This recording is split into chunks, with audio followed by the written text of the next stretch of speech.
இது உங்கள் கரண் பார்ப்போம் யூடியூப் சேனல்.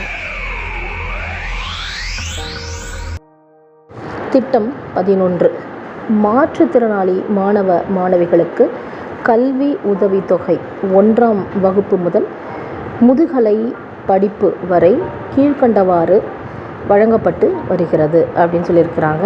1ஆம் வகுப்பு முதல் 5ஆம் வகுப்பு வரை ஆண்டுக்கு ஒரு முறை ரூபாய் 2000.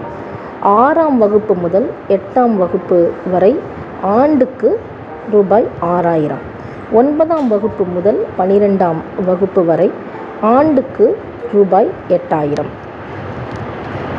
பட்ட படிப்பிற்கு ஆண்டுக்கு ரூபாய் 12000.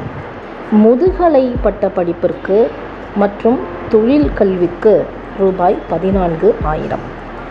அங்கீகரிக்கப்பட்ட கல்வி நிறுவனங்களில் பயிலும் மாற்றுத்திறனாளி மாணவ மாணவியர் இதுக்கு தகுதியுடையவர்கள். யாரை பார்க்கணும்? சம்பந்தப்பட்ட மாவட்ட மாற்றுத்திறனாளி நல அலுவலர் மற்றும் சேவை மையம்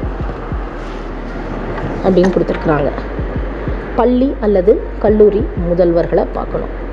கையொப்பத்துடன் நம்ம விண்ணப்பங்களை கொடுக்கணும்.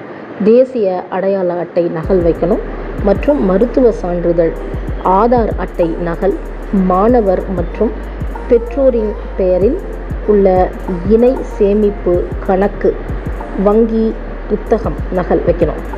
முந்தைய கல்வி ஆண்டில் பெற்ற மதிப்பெண் பட்டியல் 9ஆம் வகுப்பிற்கு மேலே பயின்றால் அவங்க அதை வைக்கணும். குறைந்தபட்சம் மாணவர்கள் 40% மதிப்பெண் பெற்றிருத்தல் வேண்டும். இதில் ஏதாவது பிரச்சனை அப்படின்னா உதவி இயக்குனர், சிறப்பு பள்ளி மாற்றுத்திறனாளி நல இயக்குனரகம், எண் 5 காமராஜர் சாலை, சென்னை 5, தொலைபேசி எண் கொடுத்துருக்குறாங்க. லைக் பண்ணுங்க, ஷேர் பண்ணுங்க, கமெண்ட் பண்ணுங்க, சப்ஸ்கிரைப் பண்ணுங்க, சப்போர்ட் பண்ணுங்க.